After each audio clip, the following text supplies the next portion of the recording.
அருட்பெரும் ஜோதி அருட்பெரும் ஜோதி தனிப்பெரும் கருணை அருட்பெரும் ஜோதி. ஓம் சங்கரலிங்காய நமக. எத்தனை படித்தும் எத்தனை கேட்டும் என் மனம் எனக்கே அடங்கவில்லை. எத்தனை நினைத்தும் எத்தனை உணர்ந்தும் என் நிலை எனக்கே விளங்கவில்லை. என்னால் ஆவதுண்டில்லை என்றறிந்தும் என் ஆணவம் என விட்டு போகவில்லை. என் ஆணவம் ஒழிந்து உன் அடியினை நினைந்து அருள்பெற அருள்வீர் அற்புதமே. எத்தனை படித்தும் எத்தனை கேட்டும் என் மனம் எனக்கே அடங்கவில்லை. இதைத்தான் அனைத்து மகான்களும் சொல்வார்கள். ஏட்டு படிப்பு என்று சொல்வார்கள். கற்றுவிட்டால் படித்துவிட்டால் மட்டும் போராது, பேசிவிட்டால் மட்டும் போராது, பாடிவிட்டால் மட்டும் போராது. அந்த நிலையிலே அதை உணர்ந்து அதன்படி நடக்க வேண்டும் என்று சொல்வார்கள். கற்க கசடர கற்பவை கற்றப்பின் நிற்க அதற்கு தக என்று வள்ளுவர் பெருந்தகையார் சொன்னது போல, முடிந்த வரைக்கும் சிந்தித்து பார்த்து முன்னோர்கள் சொன்ன அந்த நிலையிலே நாம் நடப்பதற்கு முயற்சி செய்வது தான் மிகவும் முக்கியமாக தோன்றுகிறது. எந்த ஒரு ரூபத்திலும் நான் பிறருக்காக சொல்லவில்லை, என்னளவுக்கே சொல்லுகிறேன். எந்த வகையிலும் இந்த மனமாகப்பட்டது நம்மை பள்ளத்தில் தள்ளுவதற்குத்தான் பார்க்கிறேன். ரொம்ப ஜாக்கிரதையாக, ரொம்ப திறமையாக இந்த மனதை கட்டி ஓட்ட வேண்டியதாக இருக்கிறது. கொஞ்சம் ஒரு நிமிஷம் அப்படி ஏமாந்தமையானால் நம்மை உண்மை வழியிலிருந்து, ஆன்மீக வழியிலிருந்து, தவ வழியிலிருந்து, ஞான வழியிலிருந்து, புண்ணிய வழியிலிருந்து, தர்ம வழியிலிருந்து, தவ வழியிலிருந்து நொடியில் கீழே தள்ளிவிட்டு வேடிக்கை பார்க்கும் இந்த மனம். இறைவன் நமக்கு செய்த ஒரே ஒரு சோதனை இந்த மனதை படைத்தது தான். அறிவை படைத்த இறைவன் மனம் என்று ஒன்றை படைக்காதிருந்திருந்தால் எல்லா மனிதர்களுமே மனிதர்களாகவே வாழ்வதற்கு வாய்ப்பு கிடைக்குமே என்று நான் நினைப்பேன். அதனால்தான் இறைவனிடம் கூட படைத்திடும் போதே பாவி என்று என்னை படைத்தது ஏனையான்னு ஒரு பதிகை எழுதுகிறேன். அதை முன்கூட்டியே சொல்லியிருக்கிறேன். நம்மை படைத்த இறைவன் சத்துவ குணத்தோடவே படைத்திருந்தால் இந்த சகதியான எண்ணங்களெல்லாம் நமக்குள்ளே தோன்றாது. இந்த 72,000 நாடி நரம்புகளில் ஆசை, வேகம், கோபம், மோகம், தாபம், ஆணவம் என்ற வகைகளை படைத்ததினால்தான் மனிதன் தடம் பொருளுகிறான். அப்படி என்பதை நாம் சிந்திக்க வேண்டியதாக இருக்கிறது.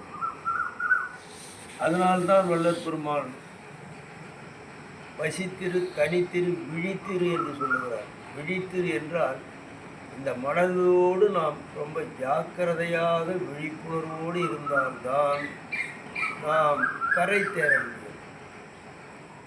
ஆதிசங்கரர் சொன்னது போல, எத்தனை பேருக்கு கிட்டும் இறையருள் ஆன்ம சாத்தி இகமெனும் கடலில் விழுந்து எவர் பிழைத்தார்கள் நீந்தின்னு சொல்றார் இல்லையா?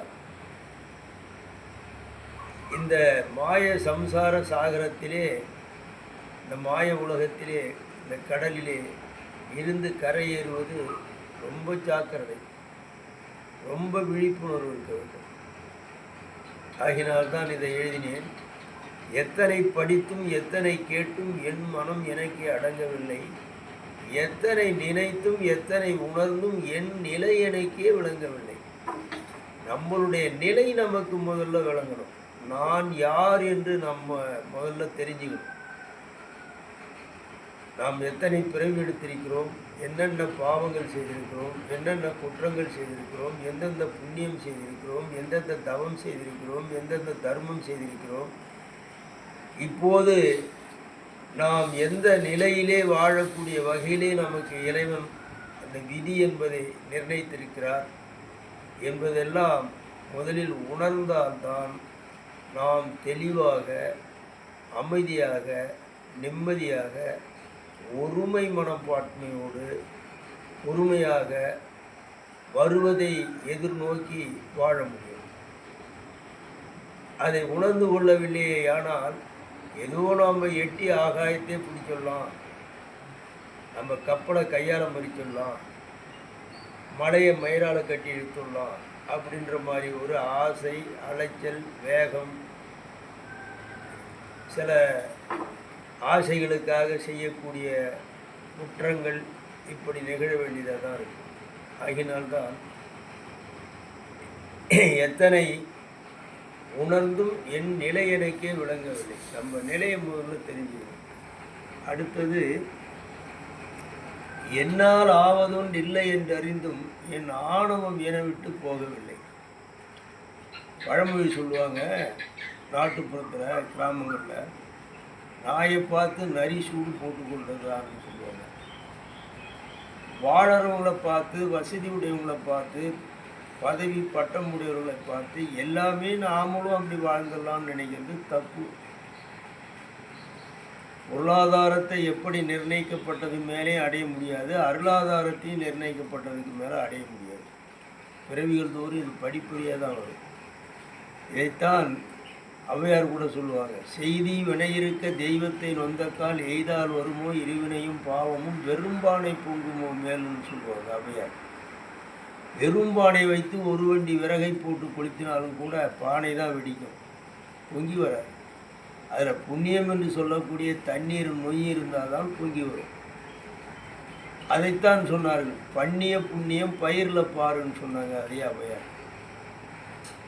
இதை வைத்து தான் ஒரு பதிவு கூட எழுதியிருப்பேன், முதலே சொல்லியிருக்கிறேன். புண்ணியம் செய்தவருக்கு திடமான உடம்பு, தெளிவான அறிவு, குணமான மனைவி, குறிப்பறிந்து நடக்கிற பிள்ளை, தொட்டது தொடங்கும், இட்டது விளங்கும், 6 100 அப்படி தர்மம் இல்லாமல், புண்ணியம் இல்லாமல், தவம் இல்லாமல், இறை சிந்தனை இல்லாமல், உண்மை இல்லாமல், ஒழுக்கம் இல்லாமல் ஒரு பிறவியில் வாழ்ந்தவர்கள் மறுபிறவியில் நாற்றமெடுத்த சாக்கடை போல வாழ்க்கை நாறுமா.